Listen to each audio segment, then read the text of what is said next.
But after that, I feel like he takes much more of a passive role. It's all about setting up for those echo stomps. It's all about landing that Earth Splitter follow up for the Ravage. So I feel like you can't get too focused in on trying to deal with the Elder Titan, but you can't just ignore it altogether, right? Because if you do, then your laning stage is 10 going to be seconds absolutely garbage. remaining. So I feel like the way to address that is just the time old way, 5 is seconds sentry up remaining. as many camps as you can so that the Elder Titan isn't going to get the full benefit of the Astral Spirit, which also, for those that aren't aware, received a minor nerf in recent times. So not quite as speedy at level 1 and level 2 in Astral Spirit, and the damage is also Radiant reduced a little team bit pick. at the earlier levels Dire too. team pick. All right, let's go, baby. Get a Dawnbreaker. A line picked up here from Boom as well. So, Dawnbreaker Pos 1 Elder core? Titan? I want to see Pos 1 Elder Titan. That's what you make of that, not the Dawnbreaker core? Okay. They've been playing it on Tim's a fair amount, 10 the seconds Dawnbreaker remaining. here. Okay. I mean, I did 5 say seconds that the remaining. two big heroes that were the 1 and 4 had been taken out of the pool, and then Boom just say, screw you, Danog, I'm going to pick the Dawnbreaker and still throw a wrench into things. Because I feel like this Lion Radiant team banned. almost has to be. Disruptor. Yeah, they're going to go with a Disruptor. Again, I feel a little worried that they're going to get run over here, especially if it's an Elder Titan 1, right? Like, what do you do if he gets a super early Aghanim Scepter and just runs at you and bops you? Like, nothing. Mars can't do anything, Disruptor can't do anything. I don't hate the seconds Disruptor pickup, though, in regards to what you brought up earlier, that the 5 Tide with the Hunter, tides. yeah, it deals with the Dire Tide. team The Kraken banned. Shell, you're unable to purge it off being on the ground, and I think you have heroes that want to get active. Mars Radiant relying team on the banned. blink, but once he gets that, can really look to get kills and enable this glimpse, pick off potential, and the Void Spirit as well. So they've got a heroes that can play. Yeah, they've got a couple of heroes that can play pretty fast paced, around like 15 minutes. But the question team is banned. that fast enough to run over a potential ET Aghanims if it is CTM playing it? Mm. Give me something that takes towers, please. That's what I want from Army Geniuses. And like I said, they've got second pick, so they're going to have the luxury, of being able 10 to seconds respond remaining. accordingly to that. And you can see that's what Boom is looking to ban, right? They get rid of the Deucer, they get rid of the Terrorblade. Lena also a very good sieger of towers. I mean, what even is left? Like, maybe something like a Juggernaut might be okay, just because at least you can lay the healing ward down behind you. It forces them to kind of initiate into 10 you, and if they're seconds walking remaining. forward into you, you might get off the good start to the team fight in the form of a Ravage or 5 something like seconds that. But if you remaining. use Ravage for that purpose, then I feel like Snapfire is very free to just lay out those Mortimer's Kisses without too much risk. So I feel like a Juggernaut wouldn't be the worst here. Yeah, I feel like Army Geniuses really have a lot of their tracks covered at the moment with the team fight, stuns, initiation. You've got wave Dire clear, team defensive aspect. You're just looking Templar for this late game assassin. win condition. The Medusa, Terrorblade being banned out is some of the better ways to secure that. And now Boom are going to go into a Templar Assassin. So we've seen it played as a 1, as a 2. More than likely, though, it will be Yopaj playing the Templar Assassin. It's a pretty good 10 matchup seconds versus the remaining. Void Spirit. Yeah, for sure. And no real natural 5 spirit vessel seconds builders remaining. either, or even just urn builders, right? So you're going to have a lot of difficulty in getting those refraction charges off. A lot of the damage is just quite fast outside of maybe the Mortimer's Kisses with the slight burn coming through from that. So it's a very good TA pick overall. It ticks off a lot of boxes. They were lacking a little bit of that tower taking potential as well on Boom, but TA, of course, able to get so farmed, able to be that real hard carry for your team at the end. So I'm liking this from Boom. Let's see how Army Geniuses look to respond to it. I still wouldn't hate the Juggernaut. I feel like Viper might not be horrible, even though ET is going to make your life a living hell. And hell, even the TA actually. Yeah, I'm looking to see if they go in the regards of like an illusion hero. So you got Agi high armor versus the Tide TA. I know ET is a bit of an issue with natural order, but then also refraction. Great way to deal Luna, you may with now it if you've got select the your illusions. But they're going to heroes. go down the Lunar route. So a double range for Army Geniuses, but a lot of nuke potential with the Thunder Strike and the Lucent Beam. They feel like they can chip down the tanky Tide and ET. And we're actually going to have a CTM Dawnbreaker. So the 1 for CTM. Interesting. Yeah. Were you expecting this? Like looking at the lineup from Boom before we saw the players pick the heroes, were you expecting what we see at the moment? I think it was still up in the air for me, if I'm being completely honest. You know, whether it was going to be the Dawnbreaker and the ET switching roles, whether this line could have potentially been the position 5. But, you know, it's one of the benefits of having that overall flexibility, right? I did think about the Luna. I believe I talked about it when the Tide Hunter was picked up, right? Considering the Weaver's gone, the Monkey King was gone, and the Ursa was gone. So you want something that's got a good amount of split magic and physical damage. Luna's able to do a little bit of harass through the use of the Lucent Beam. You're able to secure range creeps without having to actually walk up to the Tide Hunter, and you're able to siege towers. So I don't hate this. My big issue still is, though, that you're not really going to have too much that's going to be able to go through those refraction charges super early on.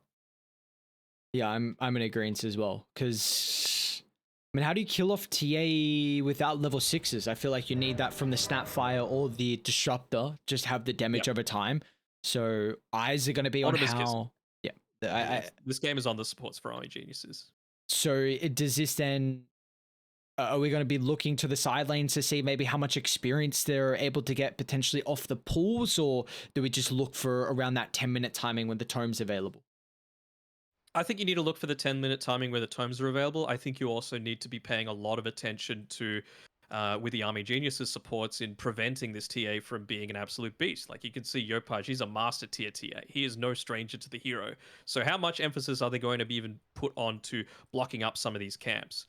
Something that, honestly, I didn't see enough for my liking at TI was the blocking of the mid camp, the small camp on the mid lane, just to the either side of the tier 1 towers. And with someone like a TA, that's someone that really needs to make sure that they're, you know, making the most, of their farm early on. They're getting that earlier timing. They're getting the levels that they need to be able to take things like ancient stacks. And, well, boom, they're going to smoke up as 5, maybe looking to try and get one of these super deep wards up early on, because they don't have...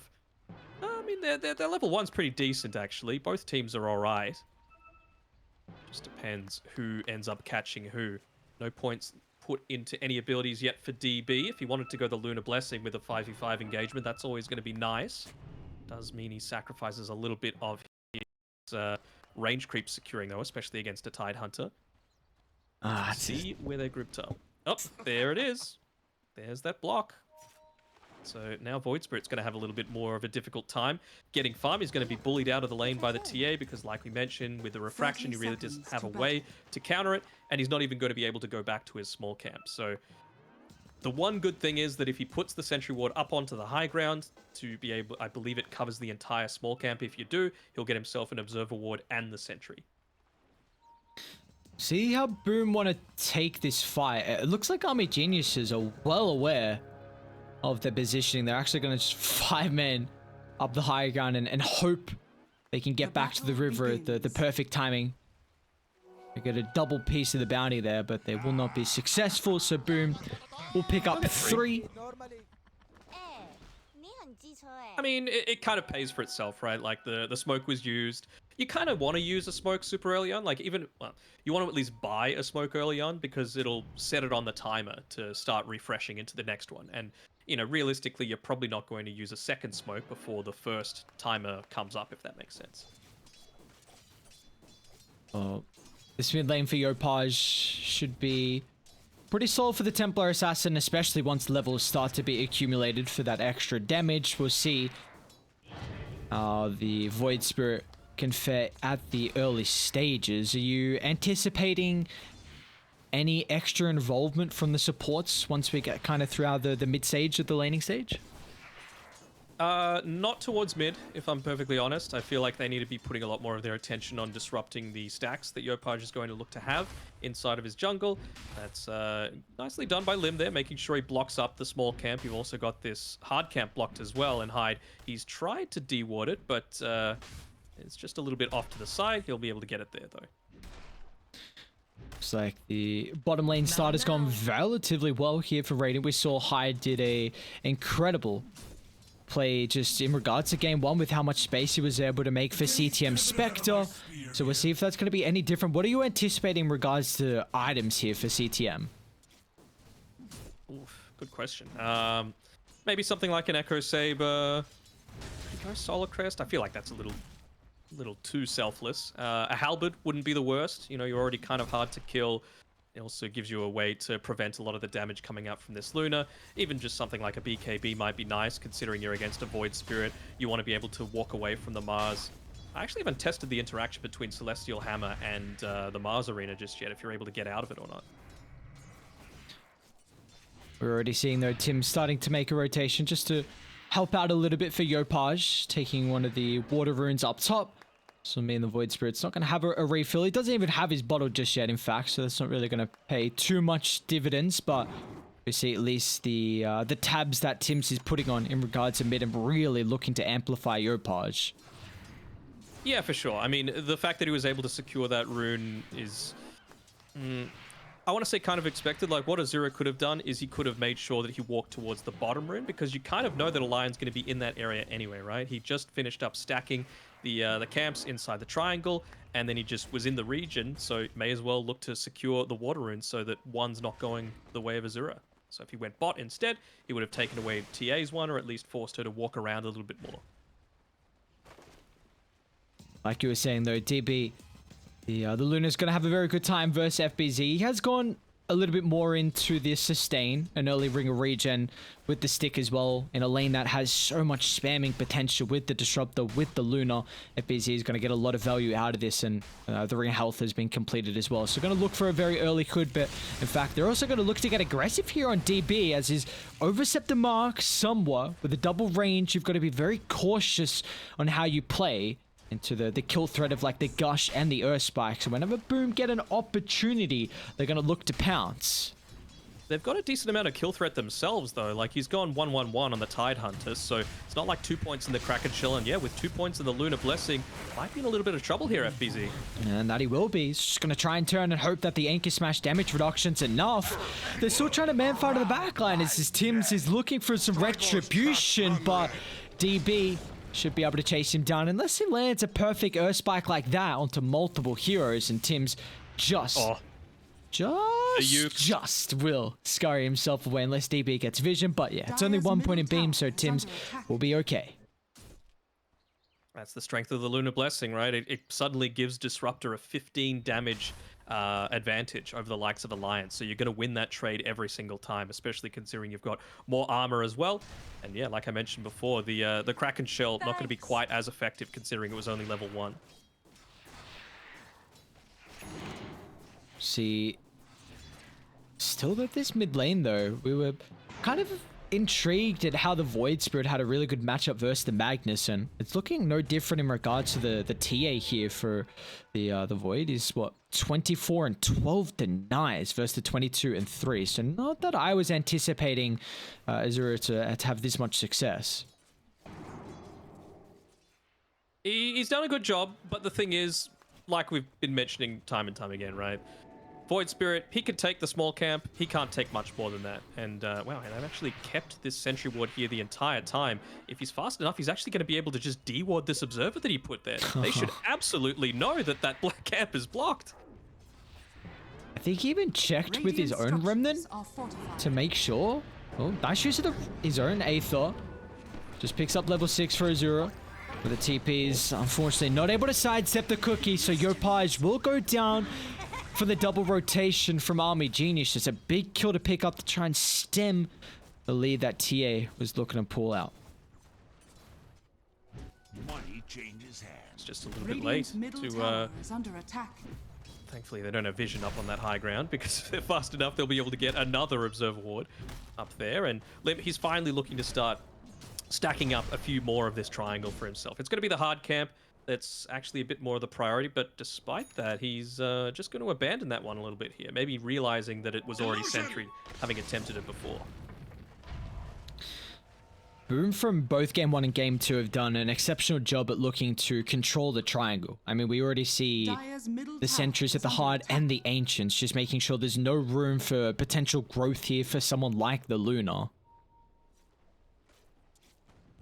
Yeah, and that's the sort of thing that I was really wanting to see out of Army Geniuses. Like, they did eventually put a sentry in the small camp. It was dewarded very quickly, though, by Yopaj, realizing how important it was that he continues to accelerate his farm. And he's just going to walk back into the triangle region now. He's got, what, a triple, a quad stack here, that he's just going to be able to very easily take for himself. scanned, so they are aware of it on die, but how do you really infiltrate this area? Do you feel like they're relying on the level 6s from the Void Spirit and then a +1 or +2 from the supports to make a play? I think, yeah, they do need that +1 happening there. Unfortunately for Yopaj, he's not going to be able to clear it quickly enough, so that 7-minute stack is not going to be visible. But even the ETs in the region, with the Astral Spirit coming out here, the damn Vools even hitting onto Azura there. He's going to try and steal the camp away at least. So, small victory, but it was a rotation from both of the supports here on Army Genius's side. So, side lanes, Dawnbringer, her net worth just continuing to grow. Breeze does get a sentry out at least to, once again, diminish the stacks, but I believe that was scouted out with the trap, so they are aware that Dive tried to make that expedition, but Radiant, they're going to do a similar thing. The deep dive underneath the tier 1 tower, CTM looking to get involved for the first time this game with the help of the Solar Guardian, but instantly Army Geniuses answer the call. Wommy, along with Fariz and Lim showing up to the party, but this one will end abruptly with the death of the Lunar. Very nicely done. It was a good first rotation through. That's one of the big strengths, of course, with the Dawnbreaker. I mean, it feels honestly kind of a similar role to the Spectre did last game, right? Like, let the rest of the team do the heavy lifting and then just join with an ultimate. Or, you know, unfortunately for him, he doesn't have the luxury of building into an Aghanim Scepter and having a 40-second ultimate where you can just join the rest of your team and still farm. But, you know, it is the same kind of feeling. And well, speaking of the same sort of thing, we saw this in game number 1 as well. Just taking away some of the enemy farm, playing around that triangle, realizing the strengths of the enemy's lineup and punishing it accordingly. They might even get a kill on DB out of it as well. Potentially even Varese. Still have this Observer Ward set up at the moment, but boom. They've got to be cautious if they put themselves in a bit of a trap, as the Delta split will occur. CTM to the right side. Tim's for the more difficult expedition to his safety, as Azura will block off the stairway. And there's a heavy-ish commitment with how many heroes showed up and how much mana and abilities was used there from the Void Spirit. But when you're this far behind, you'll take whatever you can get. Absolutely. It's nowhere near as bad, let's keep in mind as well, as game number 1, right? I feel like at this stage it was about a 7k net worth or something like that. Yeah, something rough like that. I mean, it's not looking any prettier, to be honest, with Yopaj taking the quad, maybe in 5 stack at the Ancient. So my dude is free farming. Yeah. This is always what's going to happen, right? With a TA, you got to be preemptive with being able to put down a lot of these sentry wards. So the fact that they used the smoke to make sure that they get out onto the enemy side of the map and get their vision down, A, it denies the Void Spirit farm, and B, it makes sure that if Army Geniuses were trying to do a similar sort of thing, that, you know, they're going to get spotted out. So the fact that they didn't run into Army Geniuses meant that there is no way that the triangle could be sentryed up. And yeah, Yopaj is just having a free game right now. Dire's top tower is under attack. Have to be careful though, Wami's coming. Oh. Double jump. Yopaj needs help and he needs it as fast as possible. It's going to come through thanks to the Solar Guardian CTM. The saving grace, so they've got the heroes to overwhelm Army Geniuses in the river with a Ravage to fly, clipping on Lim. A double for FBZ to secure the team fight, and now they can look to take the icing on the cake, which will be the tier 1 tower. Tier 1 tower, they'll look to try and stop them with the Arcane Rune picked up. Has to be a little bit careful there. Luckily enough, the Astral Step just coming off cooldown. They're actually going to look to keep going here. So we'll get out to safety. But look at just the pressure.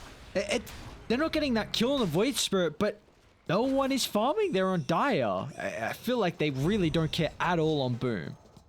Yeah. DB, he's parked himself inside the triangle. At least he'll be able to secure a... Okay, that is a sentry ward blocking it. I wasn't sure if that was Varese just walking into the Ancient camp by accident. It's just scary now. We saw how difficult it was for Army Geniuses in game 1 to take 1 tower. I mean, we're 11 minutes in and we haven't really seen any threat of taking bottom as well. So they're going to look to just completely avoid it, it seems, with a 3-man smoke there.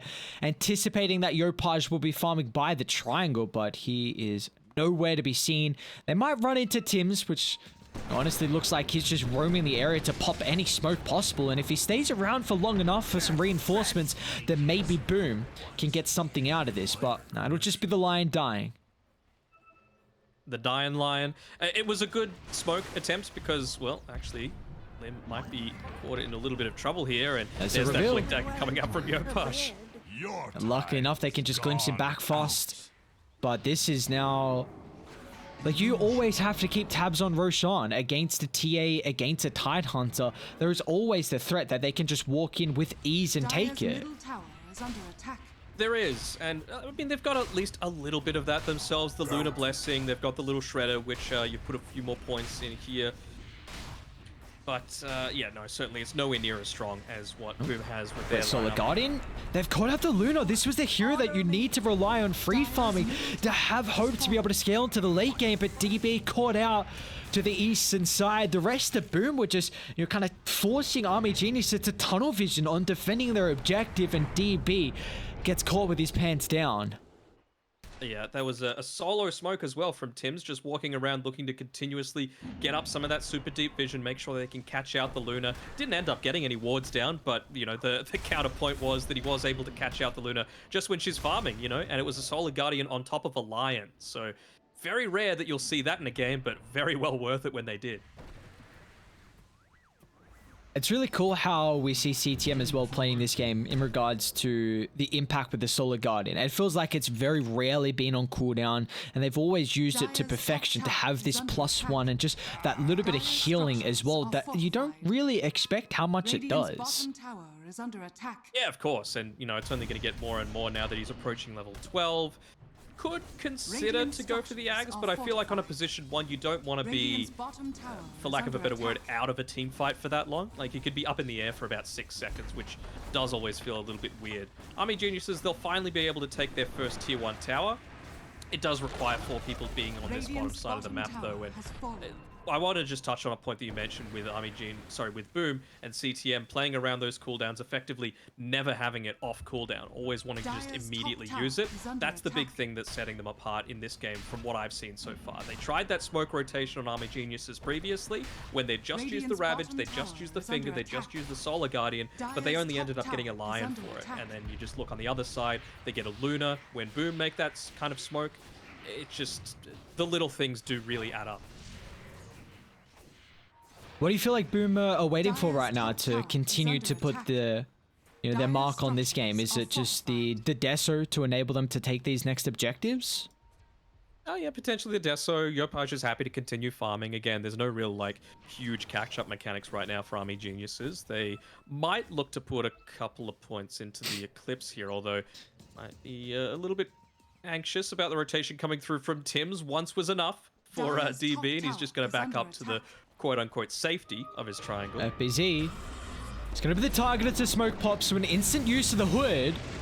Doing a lot of damage, but oh glimpsed him no, out. they glimpsed him out. So FBZ instantly dropping the Ravage. They've got the kisses on the backline, which is kind of halting from Boom to collapse on the Luna, but now with Yopaj showing up, they'll bring him down 4-0. They're still going to look to turn as CTM's in trouble, but a massive Earth Splitter flying from the backline enables Boom to go for the cleanup crew. As Wami's the target, Yopaj can blink behind the bulwark, and still they've got so much health to be able to continue to run them down. The big issue right now is just the damage. They haven't been able to kill off the Hiding. Mars, and they won't even do so in general, as the rest of AG are out to safety. Oh, I say Azura, that, oh no, he's been Azura, caught no, out here. Tim's, what an Earth Spike from afar. The burst is enough. In service Immediately of the pinged temple. out that they haven't watered as well, so they're going to look to at least remove some of the vision that that Boom have, but the work has been done. You know, that's another Finger of Death stack, that's another kill being obtained onto the Void Spirit. I'm a little surprised that they did look to commit there. You know, DB, he doesn't have any points into the Eclipse, he only has 2 points in the Lucent Beam, and you don't have a ton of survivability, especially when they've got all of these ultimates available. Like, you knew they had the Ravage, you knew they had the Finger of Death, you knew they had the Solar Guardian. So the fact that they tried to, you know, turn that one around with a Luna being part of that, I just don't feel like you can until he's got those full points into the Lucent Beam and the Eclipse. So like level 14, level 15, that really feels like the next key timing by Army Geniuses. But what are you going to lose by that point? Probably Roche. Radiant try and stop are it, though. scanning. Was good of you. Radiant. 20 Radiant's seconds on middle Arena, tower is but under still 20 attack. seconds on the Mortimer's Kisses. So And they need the big blink. thing. Like, they really need this blink from Wami. Like, how do you start the fights? It's really relying on the Void Spirit and then Wami just running to follow up. But as soon as he does that, then Radiant, they'll have time to reset their positioning. And Roche is falling, so a call has to be made soon as FBZ is putting himself first. He's more than happy to tank multiple abilities here to start the fight. They might spear him further away from the reinforcements. I mean, they got to make a decision, right? Like, the longer time that they spend waiting, Ravage is off cooldown in 20 seconds. You have your Mortimer's Kisses, you have your Arena, but if you just keep waiting it out, then, you know, Boom are going to be strong. They're going to be able to fight you. They've already got the 7k net worth lead. Don't give them anything else. And now you actually have to think twice about taking a team fight near the vicinity, Oh, no. especially with Arena on cooldown. Yes, you've got your other ultimates, but that's kind of the combo you went for with the opener, the Mars and the Snapfire, and just the rough game that we've seen coming through from WOM is making it so difficult for them to have an answer into this game. Oh, have to be very careful here. I mean, for me, they're looking to TP down towards the bottom side, but if I was Boom, I would just push top. You know, Luna just showed top. She just farmed, and she appears on the bottom side of the map. No TP available. You've got a TA with Desolator, who's level 15 with Aegis. What's stopping you from pushing down these towers, especially considering there's no flip for a minute 20? They're going to look to bait the Mars. More than likely going to cost him his life, but at least they should get some retribution out of it as Wami's actually still alive. They'll burst through CTM with the help of the reinforcements. A cute trap was sprung, and now instantly the TP's top as well. Yopaj got hired hand in hand, and looks like the ET Astral to scout out gave Yopaj enough information. That feels like a couple of deaths that probably shouldn't have happened, you know? Like, I wouldn't have minded if CTM was on the bottom side of the map, just farming up. You know, the wave's kind of pushing in. He can farm with relative safety. And then just use this Solar Guardian to join the rest of the team if Army Geniuses, for whatever reason, look to try and make an aggressive attempt. But instead, it was Tim's. The Solar Guardian was used to try and save a support, going for that pick-off attempt again. And they get turned around upon. I mean, it was just... It's got to be said, though, the ward placement from Army Geniuses. You know, we harped a lot on the vision advantage that Boom were able to control and utilize Wami. I make an attempt to blink in. He's off the mark, but yeah, we saw Boom really utilize vision at an exceptional rate in game 1. We're kind of seeing it in game 2 as well with the Ash, with the traps, but yeah, that ward down bottom, it's a big double kill to pick up, just releasing some pressure and maybe, you know, giving them some confidence as well for Dire. Yeah. I mean, the next timing for Dire is, well, they've got the BKB on the Luna, that's good. She's almost reached level 14, so she's got, I wonder if she'll put the second point into the Eclipse or put it into the Talent just now, just because you've got the, still 45 seconds left on the Eclipse cooldown. Just gonna hold it for now. But it's about that. It's about having the Mortimer's Kisses. It's about having the Solar Crest available on the Snapfire. But Boom don't want to give them that luxury. They realize, you know, we've still got almost 3 minutes left on this Aegis. We've got a TA that we're happy to put onto the front lines and take out these towers. When are they going to jump? When's the time? Where's the angle? Hasn't come through just yet. They can't go without Eclipse. They just cannot. So another 15 seconds. Luna with this BKB. Is that going to be the item? Radiant are They're not going to, though. Either The team. other way around. That is a long wraparound. Who are they trying to find? Is it Dawn? I guess that could potentially be it. I mean, if she's farming inside the ancient camp. She's tanky, but at least you farm it and then you're next to a tier 1 tower, right? So you can convert it into something, especially with the siege creep that's in the mid lane. They'll see the hammer. Let's see if they instantly make she's tanky, man. They're close by as well. This could be the price to pay. What a beautiful Earth Splitter combined up with the Echo Stomp. Everything wipes them as Army Geniuses. They run into the trap and it's sprung to perfection.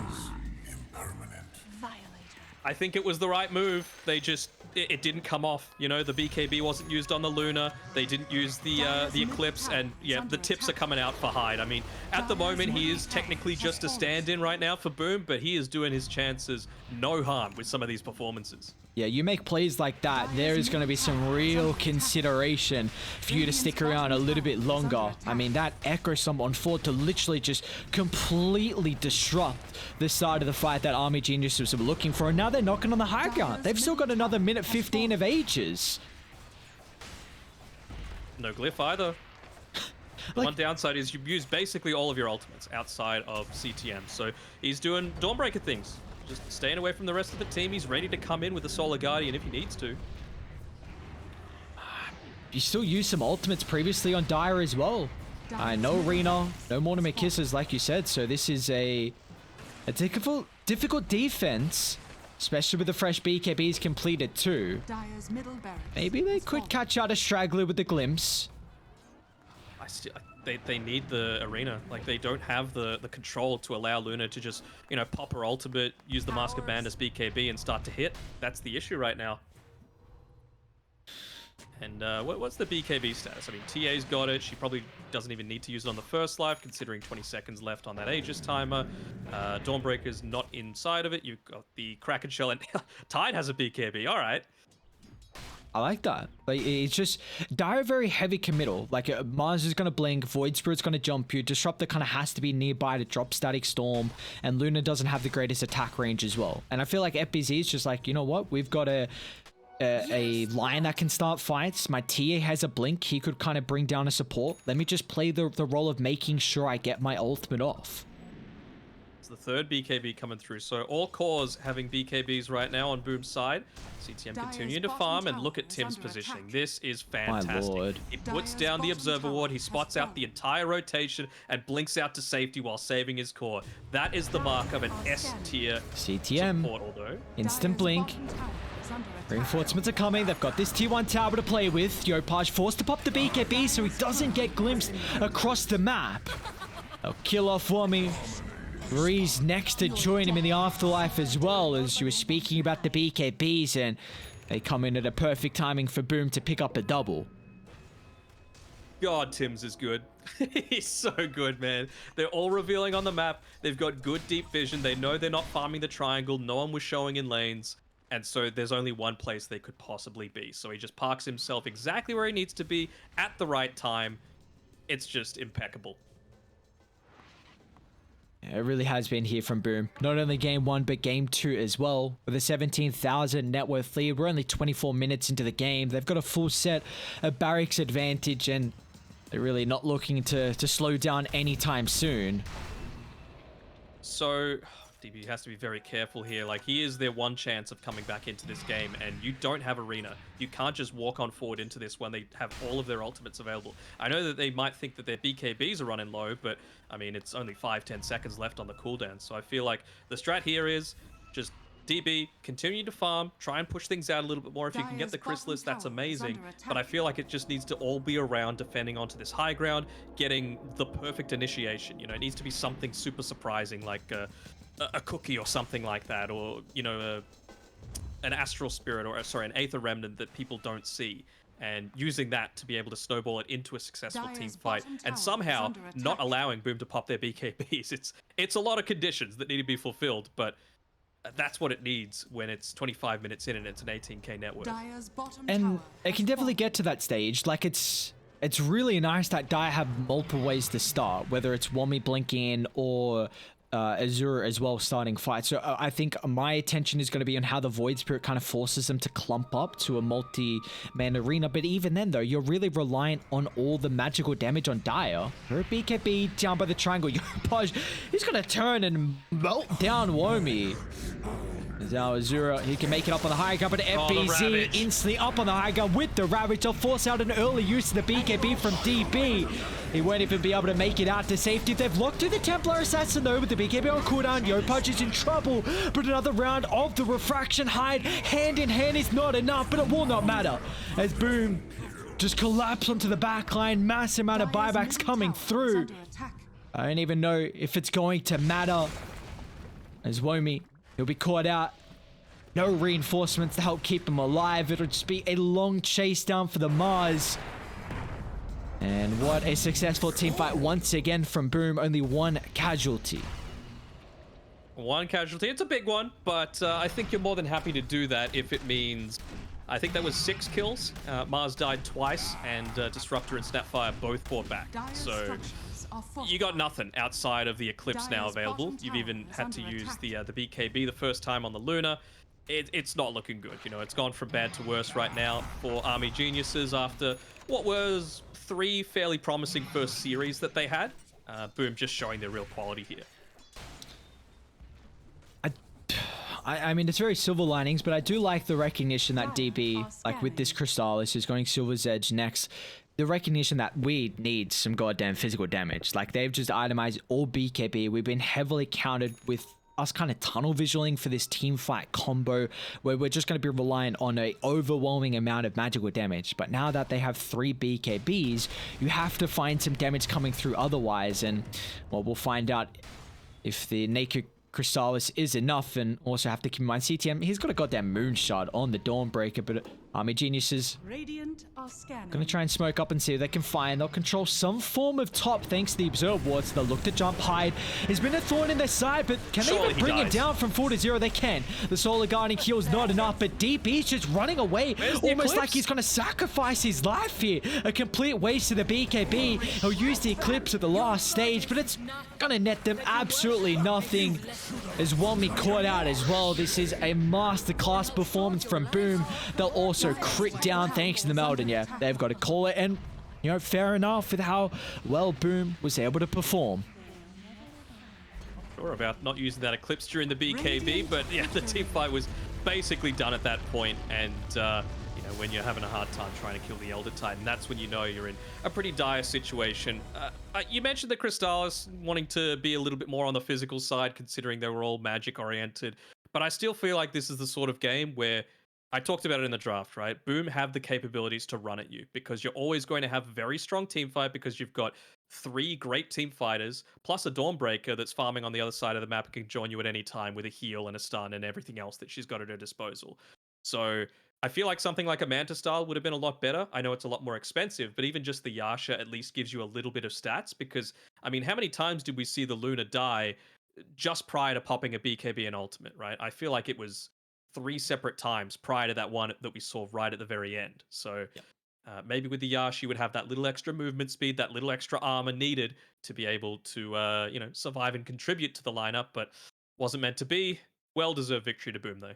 Yeah, without a doubt. I mean, it feels like you can't even single out one individual player on Boom. Like, we just saw, I was very impressed with how CTM was utilizing the early Solar Guardians throughout, you know, I'd say the first 15 minutes with how he could be that +1 and almost just keep a hero alive with a slither amount of health thanks to the extra healing. You know, we brought up Tim's and how he was playing on the line. Just really, we didn't see as many like crazy blink into stun combos and initiations, but I felt like his positioning overall with popping smokes, eating ganks, and just also stacking as well. That's another thing that we saw a ridiculous amount through this series. I mean, it was just so much emphasis from Boom in game 1 where they made everyone did their role. Yeah, everyone did their role. It's just, and it feels like you see that a lot though with the team like Boom and the caliber of plays they have. Just everyone does their role, and you can't be like, yeah, my like one guy, for example, Yopaj popped off. That's not the case here, and it's really not always the case for Boom. It feels like everyone knows their role and they just play it to an exceptional level.